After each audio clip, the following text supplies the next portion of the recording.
अस्सलाम वालेकुम दोस्तों, अपनी नेक्स्ट वीडियो के साथ आपको वेलकम करता हूं अपने इस चैनल में और अपनी इस वीडियो में। दोस्तों, जैसे कि हम इंतज़ार कर रहे हैं कि जो रेगो सोशल है उसमें कुछ नरमियाँ लाई जाएंगी, उसके बाद हो सकता है इमिग्रेशन ओपन कर दें। लेकिन उसके बीच में एक बैड न्यूज़ ये आ रही है कि असाइलम साइकर्स के लिए मज़ीद टफ़ कवानीन कर दिए गए हैं। जो लोग बाहर से आगे असाइलम स्पेन में अप्लाई करते थे उनके लिए मज़ीद रिस्ट्रिक्शंस कर दी गई हैं या की जा रही हैं। ये फ्रेश न्यूज़ है। इसके बारे में यूरोपीय यूनियन ने जो है वो भी वार्न किया है स्पेन को कि इतने ज़्यादा रिस्ट्रिक्ट जो कवानीन है उसको जो असाइलम सीकर्स हैं वो अप्लाई नहीं कर सकेंगे। इसने चेंजिंग क्या की हैं वो थोड़ी सी मैं आपको रोशनी डाल देता हूँ।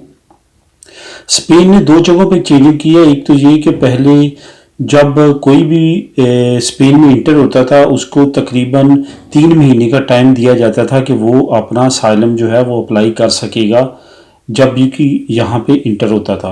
उसको कम करके सिर्फ और सिर्फ 15 दिन कर दिया गया है। जैसे भी यहाँ पे इंटर होगा 15 दिन के अंदर अंदर वो असाइलम जो है वो असाइलम सीकर्स को असाइलम अप्लाई करेगा, वरना उसके बाद उसका टाइम ख़त्म कर दिया जाएगा और वो डिपोर्ट भी किया जा सकता है। सीधा सीधा सेंटर से जो है वो उसको डिपोर्ट कर दिया जाएगा। आपको पता है जब भी कि बोट के ज़रिए या कोई भी इलीगल जगह से यहाँ पे इंटर होता है तो उसको डिटेंशन सेंटर में रखा जाता है ताकि बाद में उसको डिपोर्ट किया जाए। उस सेंटर में रहते हुए अगर तो वो कम एज है तो उसको अदारे जो अंडर एज यूनियंस हैं वो ले जाती हैं। अगर वो ओवर एज है तो उसका वहाँ पे असाइलम साइकर अगर वो अप्लाई करना चाहता है तो वो कर दिया जाता है। उसके बाद होता क्या था पहले कि असाइलम साइकर अप्लाई करने के बाद उसको आज़ाद कर दिया जाता था कि वो अपनी इस हदूद में या इस एरिया में रह सकता है और अपनी परस्यू कर सकता है अपने केस की। उसमें जाके फिर लोग अपने केस को परस्यू करते थे, प्रूफ देते थे कि मेरी जान को ख़तरा है, मुतलका कंट्री में जहाँ से मैं आया हूँ, ये सारी बातें केस आगे बढ़ता था।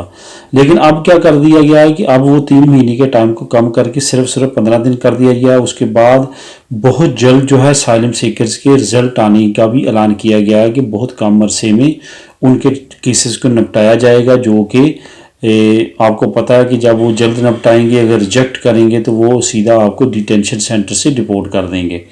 इसके बाद एक और डेवलपमेंट है कि पहले क्या होता था कि आप जिस कंट्री से आए हैं वहाँ पे आपको डिपोर्ट किया जाता था। फॉर एग्जांपल आप यहाँ से डंकी लगा के पुर्तगाल में आए हैं, पुर्तगाल से आप इंटर हो चुके हैं स्पेन में और यहाँ पे आपने असाइलम अप्लाई कर दिया, तो यहाँ पे आप पकड़े जाते हैं तो आपको डिपोर्ट किया जाता था पुर्तगाल में क्योंकि वहाँ से आप आए हैं। अब असाइलम में ये तब्दीली करने जा रहे हैं कि जहाँ से ये आया वहाँ से नहीं, जो इसकी होम कंट्री होगी उसको डायरेक्ट वहाँ पे डिपोर्ट कर दिया जाएगा अगर उसके पास ऐसे प्रूफ होंगे कि वो किस कंट्री से है।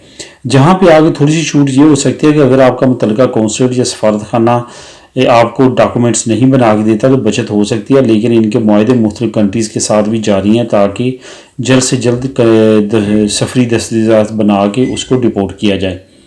अब यहाँ पे दोस्तों बात ये आती है कि ऐसे इकदाम क्यों किए जा रहे हैं। उसकी वजह यह है कि 2019 में 1,20,000 के करीब तकरीबन इनको असाइलम सीकर्स की एप्लीकेशन रिसीव हुई थी और इस साल में जो है 1,80,000 तक असाइलम सीकर्स की एप्लीकेशन पहुँच चुकी हैं जो कि स्पेन को मसूल हुई हैं। और ये सबसे ज़्यादा स्पेन जो तंग है जिस रूट से वो है मोरक्को का। मराकश के ज़रिए छोटी बोट्स पे बेशुमार लोग स्पेन में इंटर हो रहे हैं और ये एक नया रास्ता है इलीगल इमिग्रेंट्स का जो कि स्पेन में इंटर हो रहा है।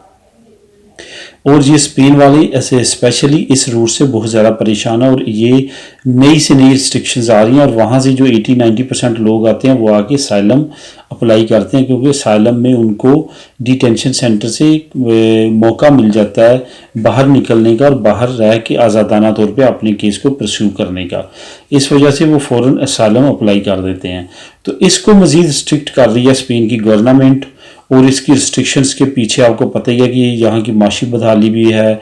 उसके साथ साथ ये चाहते हैं कि जो इमिग्रेंट्स आ रहे हैं जहाँ पे ऑलरेडी जॉब अपॉर्चुनिटीज़ यहाँ के लोगों के लिए इतनी ज़्यादा नहीं है तो बाहर वाले लोगों के लिए जॉब अपॉर्चुनिटी नहीं मिलेगी, तो यहाँ पे मज़ीद माशी बदहाली का शिकार हुआ। और इस वक्त स्पेन जो है वो यूरोप में दूसरे नंबर पर है जिसमें सबसे ज़्यादा बेरोज़गारी है। 15 कुछ ग्रीस है 15.60 और 15.50 या 45 स्पेन में चल रहा है। और ये तवक्को की जा रही है कि आने वाले वक्त में ये स्पेन से भी ऊपर बेरोज़गारी में मुल्क यूरोपीय यूनियन का पहुंच जाएगा स्पेन।